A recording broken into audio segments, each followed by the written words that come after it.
기도드리겠습니다. 하나님 아버지, 오늘도 하나님의 말씀을 공부할 수 있도록 기회해 주신 것을 감사드립니다.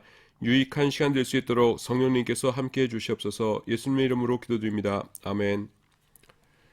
지난 시간까지 누가복음 살펴보았습니다. 오늘은 요한복음입니다.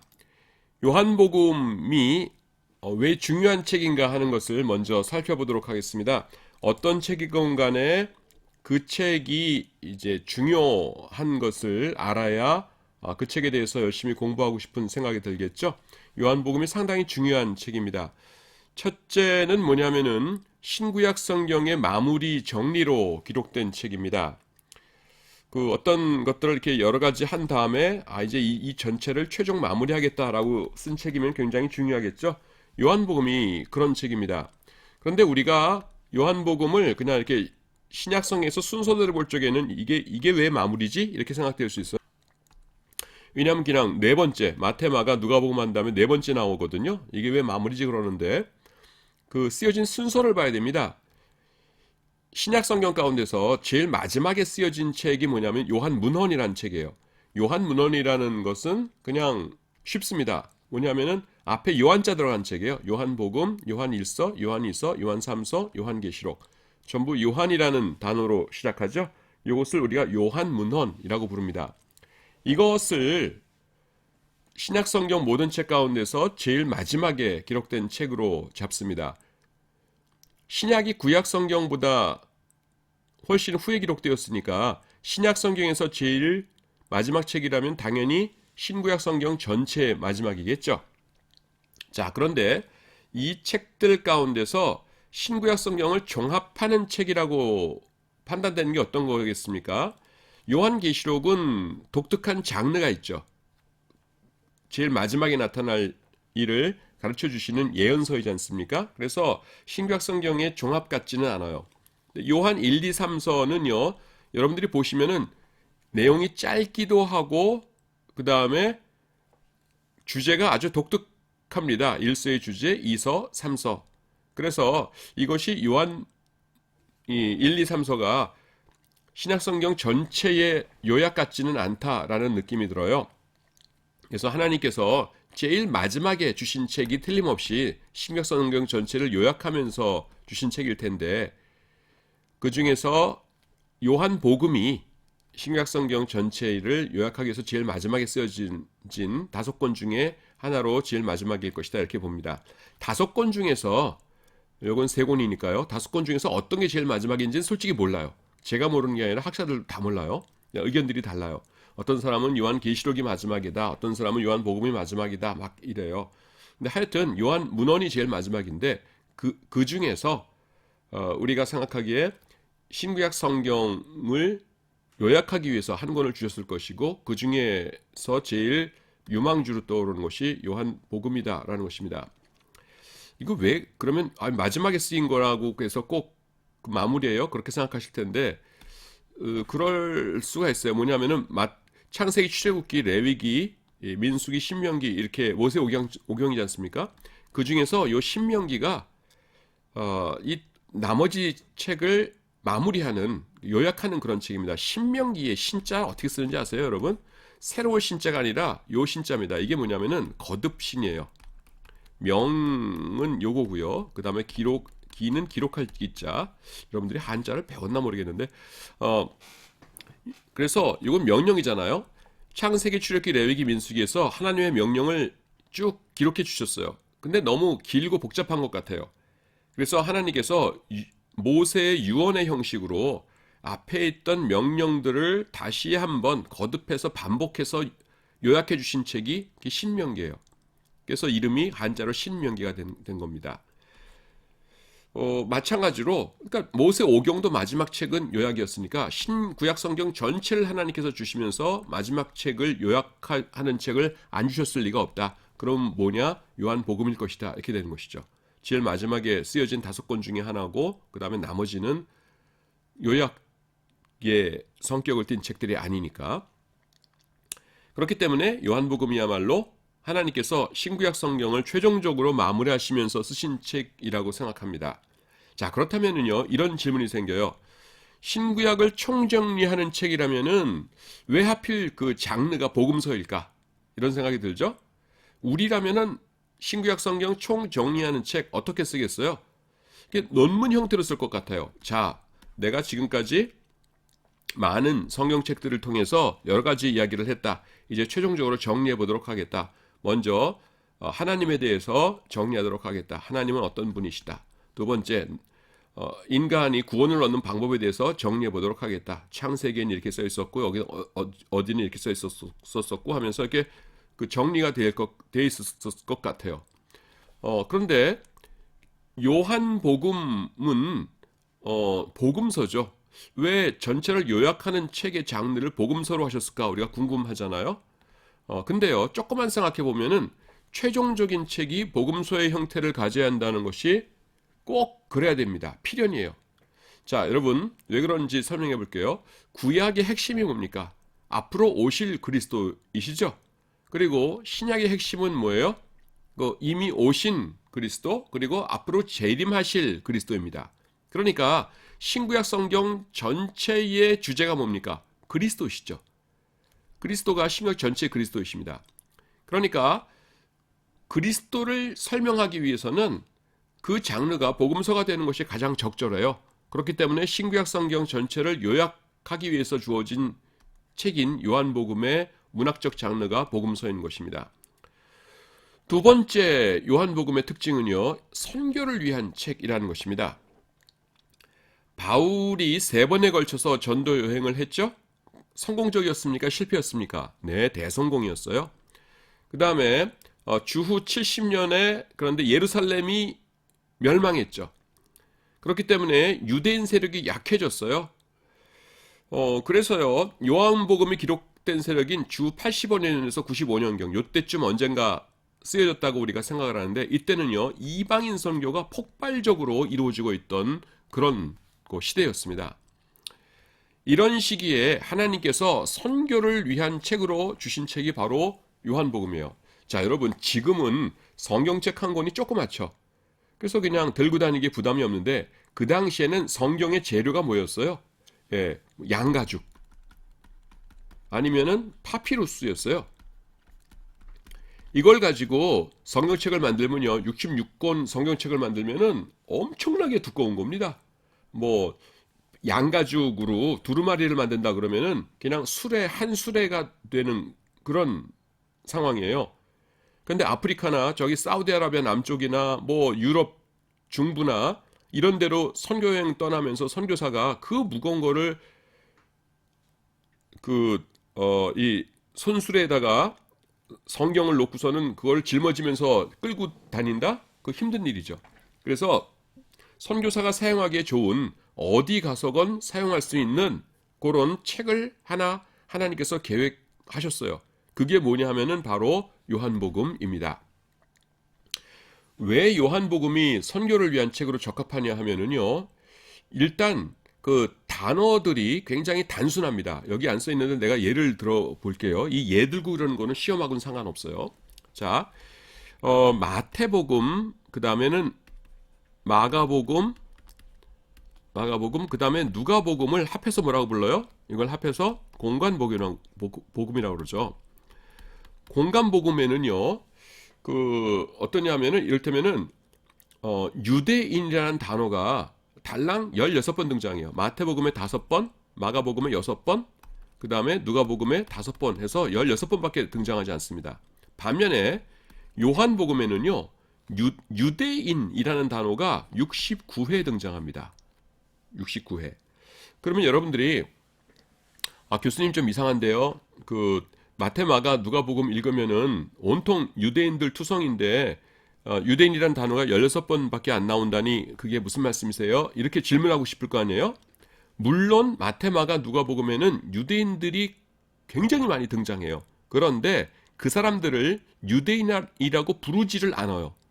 어떻게 부르냐면은 어떤 장로들과 사두개인들이 예수께 여쭤와 가로되, 아니면은 어떤 헤롯 당원들과 바리새인들이 예수를 힐난하여 가로되, 이런 식으로 나옵니다. 그러니까 유대인이라는 말 대신에 조금 더 구체적으로 얘기해서 사두개인, 바리새인, 헤롯 당원, 장로, 대제사장, 제사장 이런 단어들을 사용하는 거예요. 그런데 여러분, 그런 단어들은요, 선교지에 가서 성경책 읽으면은 사람들이 못 알아먹습니다. 자, 마태복음을 가지고 설교를 하기 위해서 설교 본문을 읽었어요. 어떤 사두개인들과 바리새인이 예수께 여짜와 가로되, 이렇게 하면서 성경을 읽었습니다. 설교를 시작하려고 하니까 거기 원주민이 손을 들고서는 질문을 해요. 선교사님, 한 가지 여쭤보겠습니다. 네, 뭔가요? 사두개인이 어떤 사람들인가요? 아, 사두개인이란 말이죠? 하면서 설명해 줍니다. 그런 다음에 조금 있다 또 설교를 시작하려고 했더니만은 또 한 사람이 손을 들고 선교사님, 바리새인은 어떤 사람들인가요? 하면서 또 질문을 해요. 물론 바리새인, 사두개인이 어떤 사람인가 하는 것을 알면은 성경책을 읽는데 많은 도움이 되겠죠. 하지만 처음 교회 다니면서 예수님을 믿는데 꼭 그런 거를 알아야 될 필요는 없잖아요. 그래서요, 요한복음에서는 다른 복음서에서 바리새인이다, 사두개인이다, 장로들이다, 제사장이다 이렇게 했던 거를 전부 합해가지고 뭐라고 부르냐면 그냥 유대인 이렇게 부릅니다. 왜냐하면 그 당시에 초기에 선교 활동을 했던 지역 사람들은 다른 단어는 몰라도 유대인이라는 단어는 다 알았거든요. 그러니까 조금 전에 이해해서 어떤 사두개인들과 바리새인들이 예수께 여짜와 가로되 라고 돼 있는 거를 어떤 유대인들이 예수께 여짜와 가로되 그러면은 아무도 질문할 게 없는 겁니다. 너무나 명확한 거예요. 예. 그렇기 때문에 요한복음은요, 아주 이 선교하기에 좋은 그런 책이었어요. 그리고 또 한 가지 선교하기 좋은 책이었다는 건 뭐냐면은 요한복음이 보여주고 있는 어떤 그림 이런 것들이 구약 성경에 대한 지식이나 어떤 복잡한 신학을 알지 않아도 그냥 누구나 들으면은 직관적으로 알 수 있는 것들이에요. 이를테면 빛과 어둠에 대해서 말씀하십니다. 그 빛이 어둠에 비치되 어둠이 깨닫지 못하였더라. 예수님께서 세상에 오셨다는 거죠. 그거를 빛과 어둠에 빗대서 얘기하고 있어요. 근데 전 세계 어딜 가도 빛은 좋은 거고 어둠은 나쁜 거죠. 우리는 어둠을 더 좋아하는데요. 이런 민족은 없잖아요. 그러니까 예수님은 빛이시고 이 세상은 어둡다. 예수님께서 오셔서 우리를 빛 가운데로 인도하신다. 그러면은 다 알아듣죠. 어려울 거 하나도 없어요. 아버지와 아들 1장 12절 말씀. 하나님을 믿는 자 곧 그 뜻대로 부르심을 입은 자들에게는 하나님의 자녀가 되는 권세를 주셨으니 하나님은 아버지이시고 우리는 아들이다. 그래서 우리가 회개하고 예수님을 믿으면은 우리가 하나님의 아들이 되는 것이다. 그러면은 다들 알죠. 전 세계 어딜 가건 아버지는 좋은 사람, 아들이 된다는 거는 좋은 일. 그렇게 되는 거잖아요. 너무 쉬워요. 죽음과 생명, 사망에서 생명으로 옮겼느니라. 지옥 가는 것은 사망, 천국 가는 것은 생명. 여러분들이 앞으로 다 지옥 갈 사람들인데 예수님을 믿음으로 죄 용서함 받고 천국 가게 되었다. 그래서 죽어야 될 사람이 생명을 얻게 되었다. 너무 쉽죠. 다 알아들어요. 그래서 요한복음은 이렇게 아주 이해하기 쉬운 것들로 가득 차 있어요. 그래서 선교하러 가서 사용하기에 굉장히 좋은 이런 책입니다. 옛날에 쪽복음서라고 있었어요. 복음서인데 이제 마태마가 누가 요한복음 중에서 하나만 이렇게 한 것. 지금은 성경책이 값이 싸지만은 옛날에 60년대 70년대에는 책이라는 게 비쌌거든요. 그래서 사람들한테 성경책을 나눠주지 못하고 그냥 쪽복음서라고 해가지고 성경책 일부만 나눠줬는데 그때 제일 많이 사용되던 게 요한복음이에요.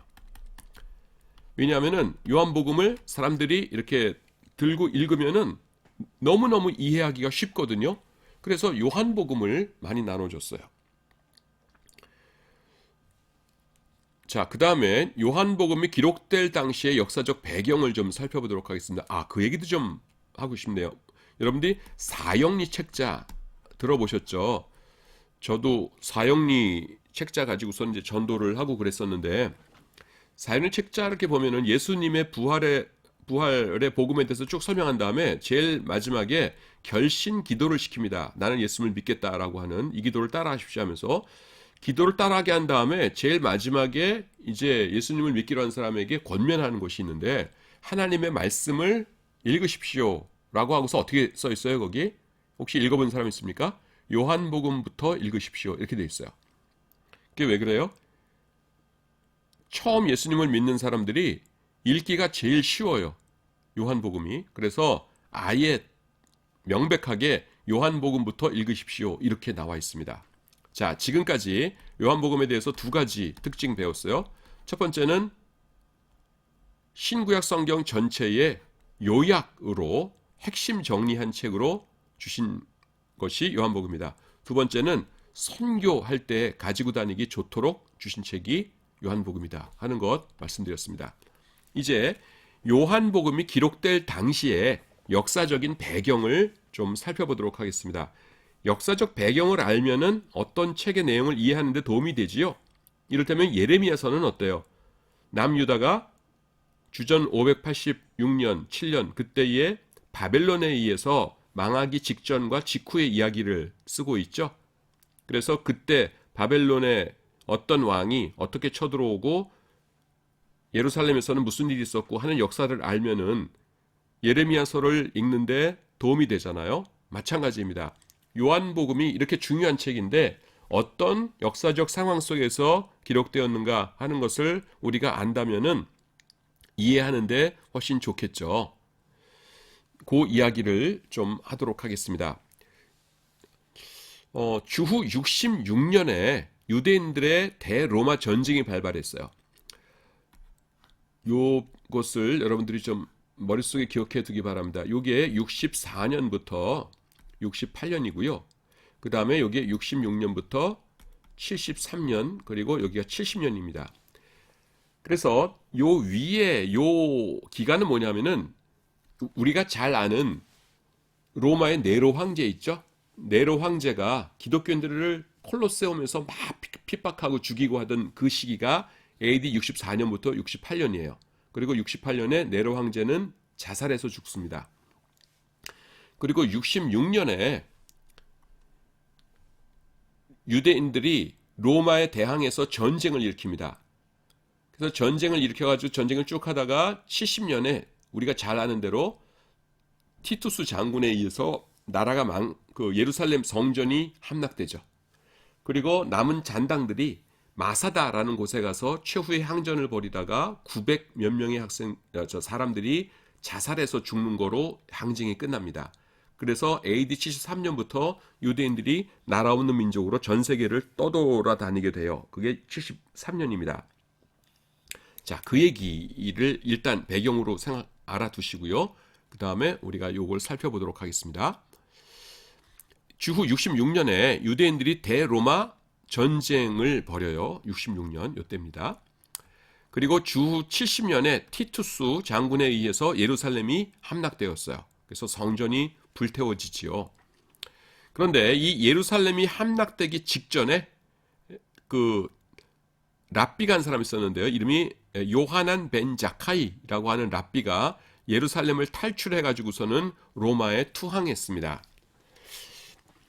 이 사람이 봤더니 어떤 생각을 했냐면은 우리 유대인들이 정체성을 잃지 말아야겠다.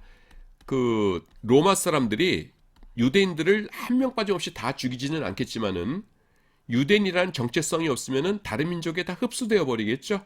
우리가 역사책에서 옛날에 무슨 무슨 말갈족이 어떻고 북쪽이 여진족이 어떻고 흉노족이 어떻고 그러지만은 지금 흉노족의 나라가 어딘지 말갈족의 나라가 어딘지 그런 거 없잖아요. 다 그냥 흡수 동화돼 버렸죠. 그렇듯이 유대인들도 정체성을 잃어버리면 안 되는 거예요. 근데 유대인들의 정체성이 뭐예요? 그렇죠. 유대교죠. 유대교라고 하는 이 종교만 딱 유지가 되면은 유대인들의 정체성을 잃지 않겠죠. 근데 유대교. 근데 유대교의 정체성을 잃지 않게 해서는 중요한 것이 세 가지가 있는데요. 첫째는 뭐냐면 성전이고, 그 다음엔 율법이고요. 그 다음에 하나가 뭐냐면은 랍비입니다. 그런데 이 요하난 벤 자카이라는 랍비가 봤더니 성전은 불타버릴 게 뻔해요. 이제 조금 있으면은 로마군이 와서 불태워버릴 거예요. 율법은 이제 구전율법이란 것이 있는데 그것은 이제 굉장히 위험해질 것 같고, 그 다음에 사방에 흩어져 있는 근데 쓰여진 율법은 그냥 뭐 있을 것 같아요. 근데 제일 중요한 게 뭐냐면 랍비입니다. 랍비가 율법을 가르치고 해석하는 사람이거든요. 그래서 랍비가 없으면은 율법이 있다고 해도 가르쳐 줄 사람이 없는 거예요. 근데 제일 중요한 랍비들이 전부 어디 있어요? 예루살렘에 있죠. 근데 그 사람들 다 죽게 생겼어요. 그래서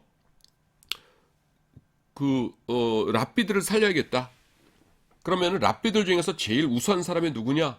하면은 아무리 정직하고 겸손하게 생각해봐도 자기가 제일 우수한 랍비인 거예요. 그래서 내가 살아야겠다. 이렇게 된 겁니다. 그래서 이 요하난 벤 자카이가 요 예루살렘 성에서 탈출해 나옵니다. 탈출하여 그랬는데 뭐 이렇게 비장하게 탈출하고 그런 게 아니라 어떻게 탈출했냐 하면요. 예루살렘을 로마 군인이 이렇게 둘러싸고 있잖아요. 그러니까 안에 위생 상태가 좋겠어요, 나쁘겠어요? 엉망이죠. 그 다음에 안에 식량이 남아있겠어요, 없겠어요? 먹을 것이 없죠. 그래서 전염병이 돌아서 사람들이 많이 죽었어요. 그런데 로마 군대 입장에서는 언젠가는 자기들이 안에 들어갈 거죠. 근데 안에 들어가 보니까 고이 죽은 것이 아니라 전염병으로 죽은 막 더러운 시체들이 사방에서 썩어가고 있어요. 그러면 기분이 좋겠어요, 나쁘겠어요? 나쁘겠죠.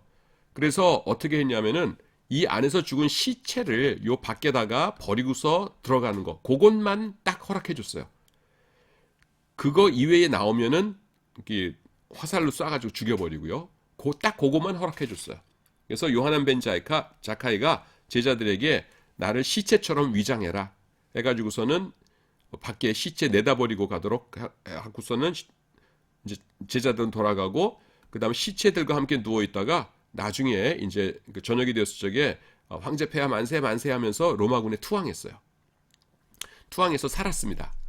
그리고 이제 이 장군을 만나가지고서는 부탁이 있습니다. 뭐요? 여기 있는 랍비들 좀 살려주세요. 이렇게 한 겁니다. 랍비들. 근데 여러분 유명한 랍비들은 나이가 많겠어요? 적겠어요? 되게 나이가 많거든요. 그러니까 로마군의 입장에서는 젊은 군인들 살려주세요 그러면은 그 녀석들이 나중에 무슨 짓을 할 줄 알고 살려줘? 이럴 텐데 그냥 나이 많은 랍비들 살려주세요. 오늘날로 말하면 대학 교수들 살려주세요. 이러는 겁니다. 그러니까 대학 교수들 중에서 싸움 잘하는 사람 몇 명이나 있겠어요. 그러니까 그냥 알겠소 살려주리다 이렇게 된 거예요. 그래서 그 랍비들 제일 우수한 랍비들을 다 살려냅니다. 이 요하난 벤 자카이가. 그 다음에 얌니아라고 하는 그 서쪽에 있는 예루살렘보다 훨씬 서쪽에 있는 서북쪽에 있는 도시인데요. 거기에서 살아있는 랍비들 다 모이세요 해가지고서는 율법 중심의 유대교를 창설해요.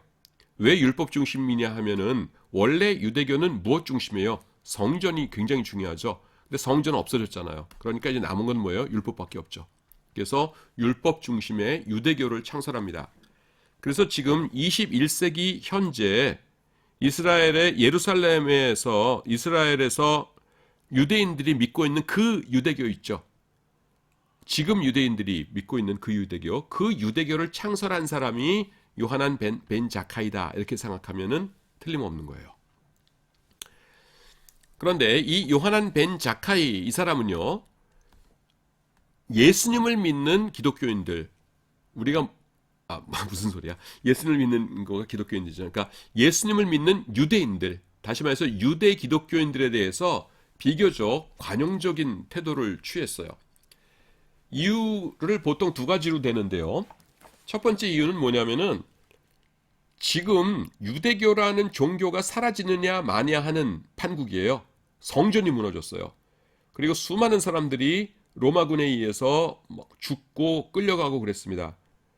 까딱하다가는 유대교라는 종교의 명맥이 끊어질 형편이에요. 성전이 사라졌으니까. 그러니까 어떻게 쓰든지 이 율법을 중심으로 해서라도 우리 유대교의 명맥을 지켜야 돼 이러면서 고군분투하고 있거든요. 그런데 유대인들 가운데서 예수님을 메시아라고 고백하는 사람들이 있었어요. 저 사람들을 회당에 그냥 남겨둘까 아니면 회당에서 내쫓을까 하는 것은 그렇게 급박한 문제가 아니었죠. 그 당시로서는. 그래서 그냥 내버려뒀어요. 그리고 두 번째 이유는 뭐냐면은 이 요하난 벤 자카이라고 하는 사람이요. 좀 마음이 널널한 사람이었어요. 여러분 웬만한 랍비들은요. 요 안에서 이 로마한테 항복하느니 내가 차라리 여기서 굶어 죽고 말지 이러면서 이러다가 정말들 굶어 죽고 그랬거든요. 그런데 내가 이래서는 안 되지, 항복해야겠군 하면서 로마에 항복할 마음을 가졌다면은 이 사람이 좀 유도리가 있고 배포가 큰 사람이겠죠. 실제로 그랬어요. 그래서 그냥 기독교인들에 대해서 좀 이렇게 관용한 그런 태도를 취했습니다. 그런데요, 이 사람의 뒤를 이어서 유대교의 지도자가 된 사람이 문제였어요. 가말리엘 2세라는 사람입니다. 잠깐 여러분, 가말리엘 2세라고 하면은 떠오르는 이름이 있죠. 그렇죠. 가말리엘. 가말리엘이 누구예요? 사도 바울의 스승이죠. 내가 가말리엘 문화에서 배웠다 그러잖아요. 이 가말리엘 2세는 사도 바울의 스승이었던 가말리엘의 손자입니다. 그 아들을 왜 2세라고 안 하는지 모르겠는데, 뭐 아들은 뭐 일찍 죽었을 수도 있고 아니면은 그렇게 뭐 이렇게 학문에는 뜻이 없었을 수도 있죠. 그래서 손자가 가말리엘 2세라고 하는 이름을 얻었어요. 근데 이 가말리엘 2세는요, 예수님을 믿는 유대 기독교인들에 대해서 굉장히 강경한 태도를 취했습니다. 이 사람은요, 그 예수님을 믿는 유대인들이 더 이상 회당에 출입하는 것을 불가능하게 만들었어요. 그 이야기를 조금만 소개할게요. 뭐냐면은 18기도문이라는 것이 있어요. 유대인들이 기독교의 주기도문처럼 늘 낭송하던 그런 기도문이 있어요. 그런데 기도문의 주제가 18개였기 때문에 18기도문이라고 하고, 요거를 히브리어로 쉐모네 에스레이라고 부릅니다. 에스레이는 10이고요. 쉐모네가 8이에요. 그래서 8 더하기 10 하면은 쉐모네 에스레이가 18이라는 뜻입니다. 그래서 18기도문 혹은 그냥 고유명사로 쉐모네 에스레이 그러는데, 거기다가 12번째를 하나 추가해 넣었어요. 그래서 토탈이 19개가 됐죠. 12번째에다가 뭘 넣냐면은, 이런 거 시험에 안 나와요. 비르카트 하미님이라는 것을 집어넣습니다. 미님은 뭐냐면은 저주문이라는 것이고요. 하는 히브리어 정관사예요. 그러니까 더에 해당되는 것이고요. 비르카트라는 것은 미안합니다. 비르카트가 저주문이고요. 그 다음에 미님이 뭐냐면은 이단입니다. 그래서 이단들에 대한 저주문을 집어넣었어요. 근데 나사렛인들은 망하게 하소서 이렇게 되어 있습니다. 나사렛인이라는 게 뭐예요? 기독교인이죠. 그러니까 유대인들이 모이면은 항상 낭송했던 기도문 가운데 나사렛 이단들은 망하게 해주십시오 라는 기도문을 넣었다는 것은, 이제 예수 믿는 사람은 회당에 오라는 거예요? 오지 말라는 거예요? 오지 말라는 거죠. 그래서 가말리엘 2세 때 기독교라는 종교와 유대교라는 종교가 완전히 분리되는 그런 역사적인 사건이 일어납니다. 이것이 유대교와 기독교의 결정적인 분리였어요. 그 이전에는 유대인들 가운데서 예수님을 믿는 사람들은 회당에도 다니면서 교회도 다니고, 이렇게 두 가지 활동을 같이 하는 사람들이 굉장히 많았거든요. 근데 회당에서는 완전히 쫓겨났어요. 그래서 유대교는 유대교, 기독교는 기독교, 이렇게 갈라지게 되었습니다. 자, 분단 이후에는 어떤 상황이 펼쳐졌을까요? 교회와 바리새인들 사이에서, 교회와 회당 중에서 누가 구약 성경을 올바르고 계승하고 있는가 하는 적자 논쟁, 그러니까 누가 올바른 후계자인가 하는 논쟁이 발생했어요. 교회하고 회당 중에서. 요건 좀 설명해야 될 것 같아요. 지금 바리새인들이 나오는데, 유대교회는요, 그 당시에 예수님 당시에는 4가지의 분파가 있었어요. 성경에 나오는 사람들이 이제 3가지가 있어요. 바리새파, 그 다음에는 사두개파가 있고요. 그 다음에 열심당원이라는 사람들이 있었어요. 열심당원.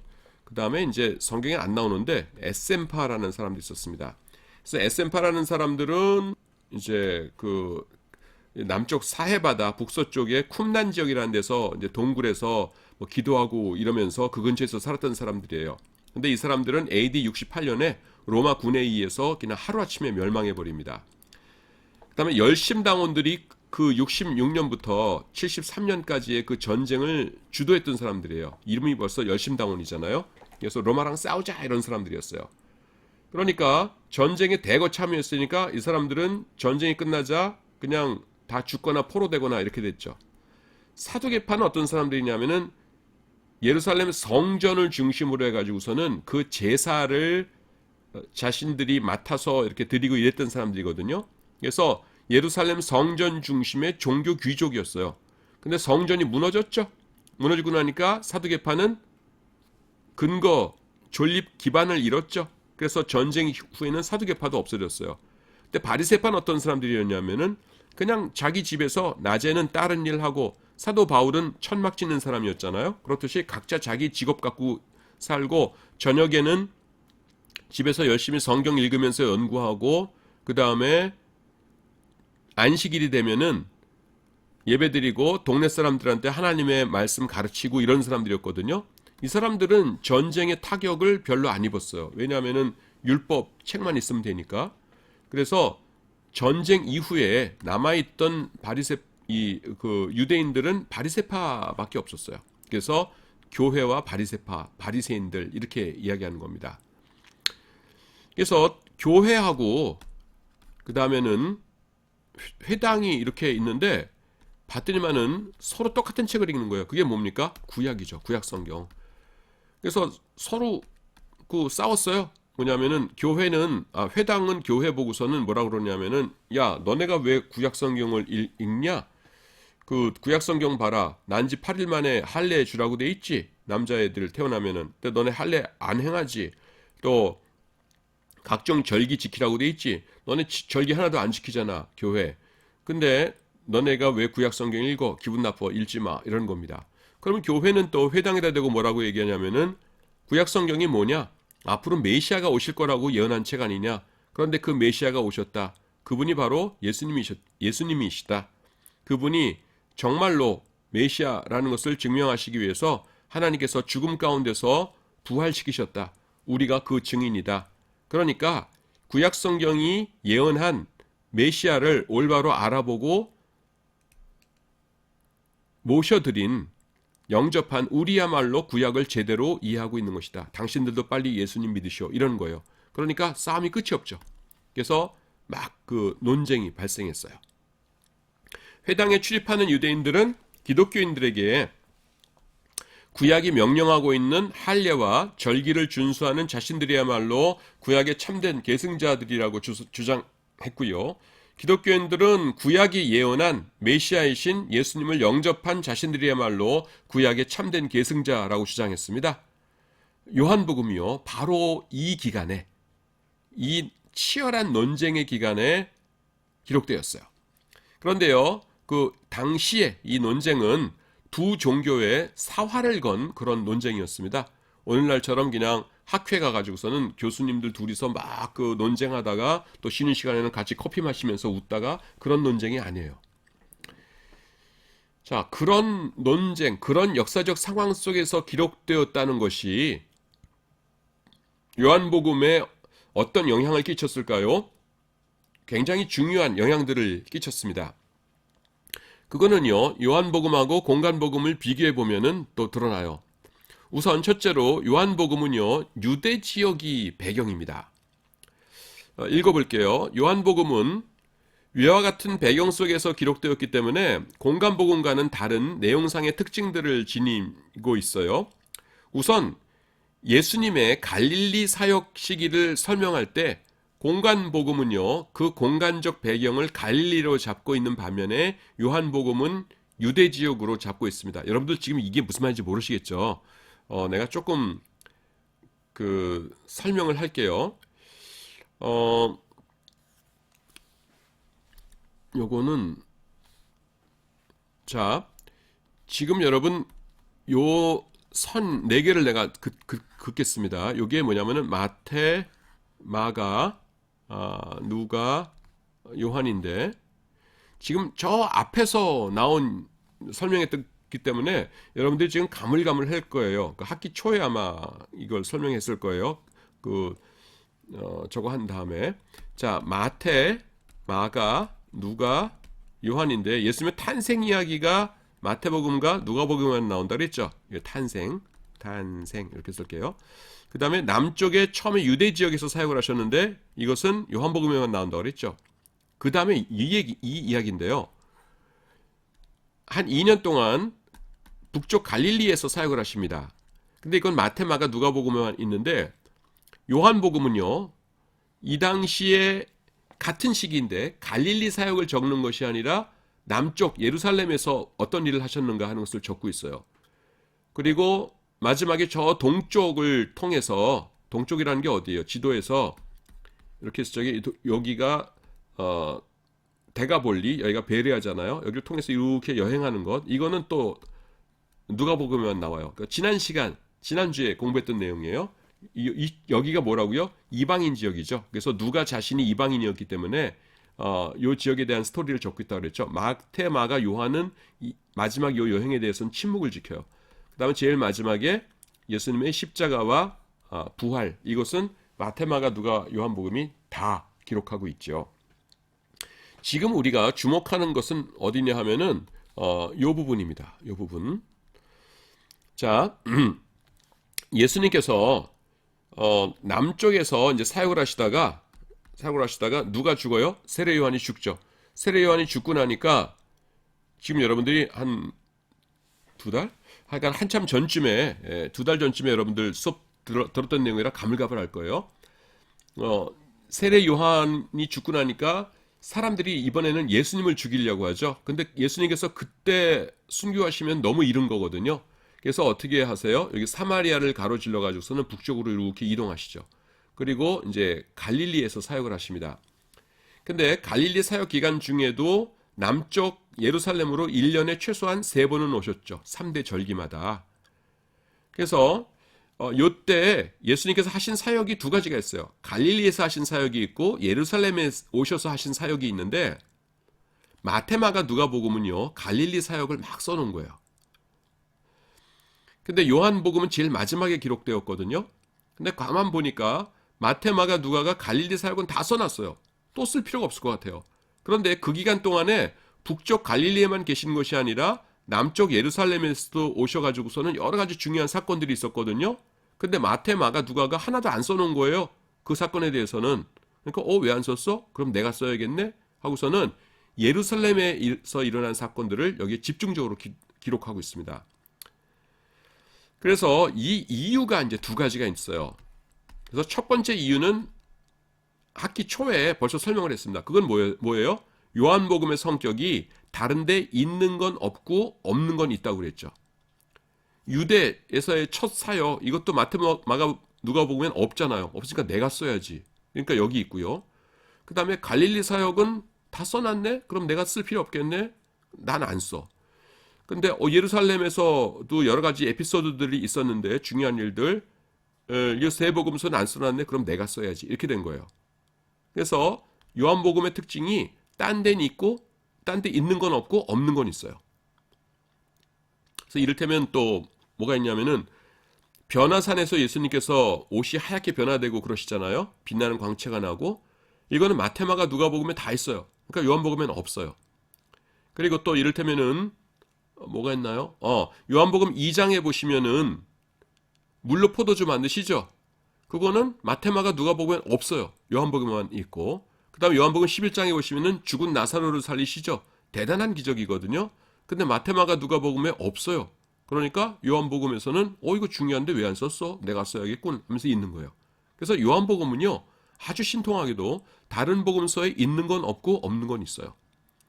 그래서 예루살렘 사역, 요 같은 시기에 예루살렘에 1년에 3번은 오셔가지고서는 사역하셨던 거가 딴 데는 없으니까 요한복음에 있는 거예요. 그래서 요 기록이 있다는 것이 이제 첫 번째 이유고요. 두 번째, 왜 이게 이렇게 돼 있냐 하면은, 자, 아까라는 게 아니라 이제 요 그림을 학기 초에 설명할 때는 요거는 설명 안 한 건데요. 왜냐하면 역사적 상황을 내가 설명 안 했었으니까. 뭐냐면 지금 회당이랑 교회가 엄청나게 논쟁을 하고 있다고 했잖아요. 그렇죠? 요한복음 기록될 당시에. 근데 요한복음이 기록될 당시에 막 논쟁을 하는데 거기서 요한이 여러분 내가 예수님의 수제자입니다. 내가 정리해 드릴게요 하면서 자기의 권위로 막 이렇게 회당에서 주장하는 것을 반박할 수도 있었겠죠. 그것이 어떤 것이냐면은 이를테면 안식일에 대해서 아니면 뭐 성만찬에 대해서 아니면은 이렇게 축출되는 거, 출교당하는 거에 대해서 이런 거가 이슈였어요. 그 당시에. 일단 안식일은 왜 이슈냐 하면은 회당에서는 언제를 안식일로 잡아요? 토요일을 안식이라고 그러는데 교회에서는 안식 후 첫날 예수님 부활하신 날을 회당으로 잡고 그 다음에 안식일 날 뭐 이것저것 일할 거 다 하거든요. 그러니까 너네 교회 왜 그러냐? 뭐 우리가 어때서? 이러면서 논쟁이고요. 또 성만찬 교회 다니는 사람들은 전부 다 교회에서 성만찬을 참여하면서 이것이 예수님의 살입니다. 예수님의 피입니다. 이러면서 떡을 나누고 잔을 나누고 그러거든요. 그러니까 이상하죠. 너네 뭐 하는 거야? 뭐 식인종이야? 뭐 이게 예수의 살이라고? 이렇게 나오는 거예요. 그러니까 거기에 대해서 설명할 필요가 있죠. 또 랍비들이 회당에서 기독교인들을 쫓아내면서 출교를 시켰어요. 출교를 시킨다는 건 뭐냐면은 우리가 허락할 때까지는 너네들은 하나님의 백성이 아니고 결국 너네들은 지옥 가게 된다는 거예요. 그러니까 기독교인들이 찝찝했겠죠. 왜냐하면 평생 다녔던 회당에서 쫓겨나고 자기들이 평소에 따랐던 랍비께서 너네들은 지옥 갈 거야 하면서 욕하면서 쫓아냈으니까 기분이 좋을 리가 없잖아요. 그래서 이거 뭔가 하면서 회당은 진짜 너는 지옥 간다. 그럼 교회에서는 아니거든요. 이러면서 논쟁이 벌어졌던 거예요. 그런 논쟁에 대해서 요한이 내가 예수님의 수제자니까 내가 정리해 줄게요 하고서 정리를 해줘도 되겠죠. 하지만 더 좋은 건 뭐예요, 여러분?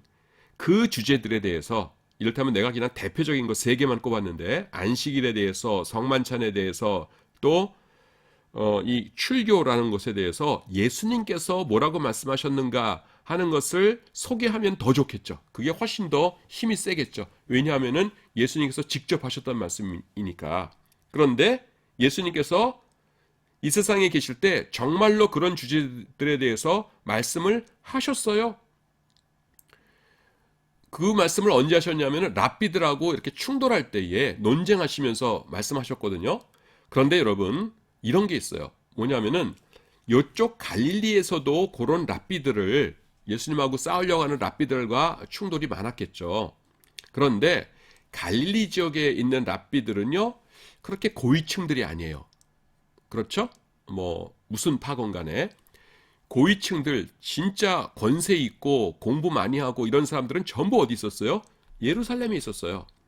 그러니까 이왕 예수님께서 그런 주제들에 대해서 말씀하신 것을 소개하려면은 갈릴리에서 조금 미안한 표현이지만은 잔챙이 랍비들하고 이렇게 충돌하신 거를 소개하는 것보다는 예루살렘에 있던 거물급 지도자들하고 충돌하셨던 것을 소개하는 것이 좋겠죠. 예. 근데 그건 언제 나타났어요? 여기서요. 예루살렘에 오셨을 적에 여기서 논쟁하셨던 거예요. 그래서 요한복음은 배경이 갈릴리가 아니라 예루살렘이에요.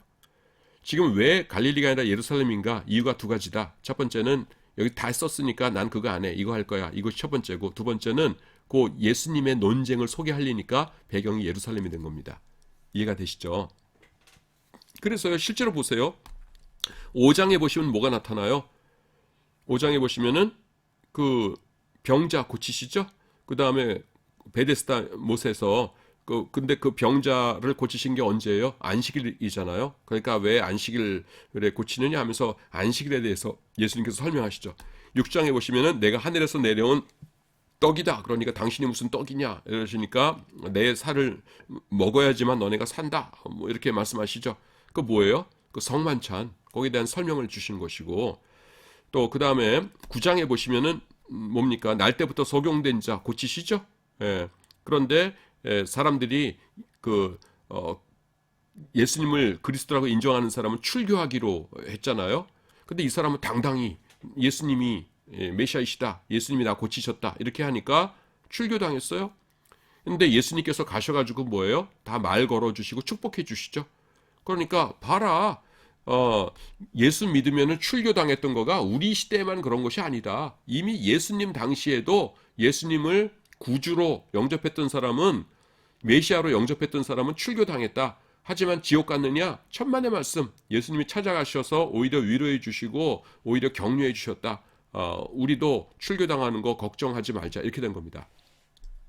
잠깐 여기서 요거를 딴 건 다 이제 설명했으니까 요거를 조금 더 부연 설명하자면은, 여러분 그 9장에 날 때부터 소용된 자가 예수님을 메시아로 나는 믿습니다. 메시아로 믿습니다. 이런 표현은 없잖아요. 근데 내가 조금 전에 메시아로 받아들이는 자는 출교당했다 이랬잖아요. 이 사람이 언제 어떻게 예수님을 메시아로 인정했겠어요? 그게 뭐냐면은 그건 조금 배경 설명이 필요한데요. 알아두세요.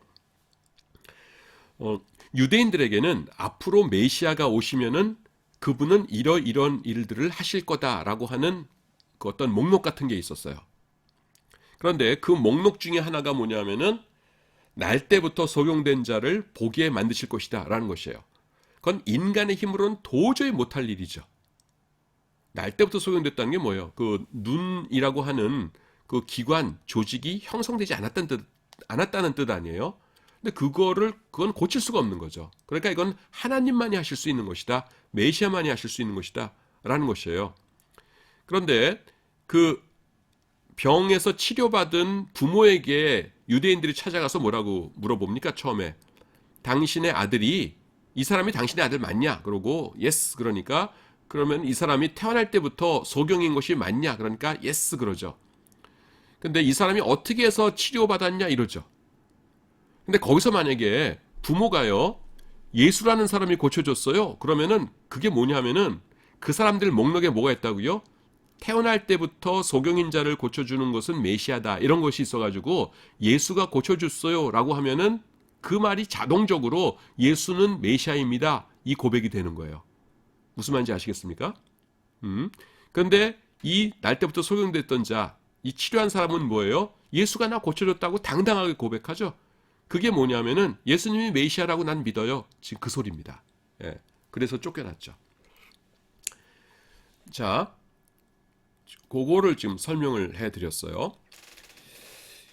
그래서 그 요한복음은 유대 지역이, 그러니까 남쪽 예루살렘이 배경입니다. 그래서 그 배경이라는 것이 그 당시 그 논쟁과 어떤 관계가 있는가 하는 것을 제가 자세하게 설명드렸고요. 그 다음에 그것이 이제 글로 적혀 있는 것이 요거입니다. 여러분들이 이렇게 읽어보시면 알 겁니다. 지금 요게 제가 눈으로 이렇게 스캔하고 있는데 지금 설명드린 것들이 지금 나오고 있어요. 그래서 요거 뭐 설명드린 거지만 다시 읽자면은, 만약 자신들이 지금 하고 있는 논쟁이 원래 예수님 자신의 입으로부터 나온 것이라면 성도들에게는 그것보다 더 큰 힘이 없었을 거예요. 그래서 예수님과 유대 지도자들과의 논쟁을 소개하고 있죠. 요한복음에서는. 근데 그 일은 어디서 발생했다고요? 예루살렘에서요. 그래서 물론 갈릴리에서도 그런 논쟁은 있었지만은 예루살렘에 있던 지도자들이 훨씬 더 직급이 높은 사람들이었겠죠. 예, 그런 거예요. 그래서 대표적인 그 논쟁을 설명하자면은 5장에는 안식일에 대한 논쟁이 등장합니다. 조금 전에 말씀드렸고요. 6장에서는 하늘에서 내려온 떡에 대한 논쟁이 등장하죠. 이게 뭐라고요? 성만찬에 대한 설명이에요. 7장에서는 다시 안식일에 대한 논쟁이 나오고요.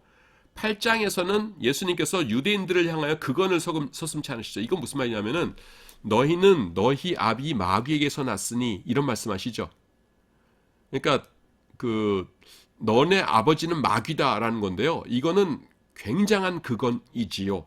마태, 마가, 누가복음에는 유대인들하고 이렇게 싸우시더라도 그 정도까지는 소개되지 않아요. 요한복음에는 소개되거든요. 그건 뭐예요? 요한복음이 기록될 당시에 이미 완전히 갈라섰잖아요. 그러니까 이런 표현이 등장하는 것이죠. 그리고 9장에서 날 때부터 소경된 자를 고쳐주신 사건이 발생하죠. 조금 전에 출교에 대한 그런 것입니다. 그래서 그런 역사적인 그런 배경, 역사적 배경이 뭐예요? 완전히 회당에서 쫓겨나가지고서는 누가 진짜 구약성경의 계승자냐 하는 그런 그 논쟁이 있었기 때문에 그 요한복음에 그 흔적이 나타난다는 것이에요. 그래서 첫 번째로 설명드린 거가 뭐냐면은 그렇기 때문에 요한복음은 그 장소적 배경을 예루살렘으로 잡아서 예루살렘에서 랍비들과 예수님이 논쟁하셨던 것을 보여주고 있고, 거기서 나타나는, 여기서 쭉 나타나는 아까 1번부터 해서 이 주제들이 바로 요한복음이 기록될 당시에 그 교회와 회당 사이의 논쟁의 주제와 일치한다라는 것입니다. 이런 거 알고 보면 재밌어요, 여러분. 좀 복잡하긴 해도. 자, 50분 지났네요. 자, 우리 첫 번째 시간은 여기서 마치도록 하겠습니다. 여러분 수고하셨습니다.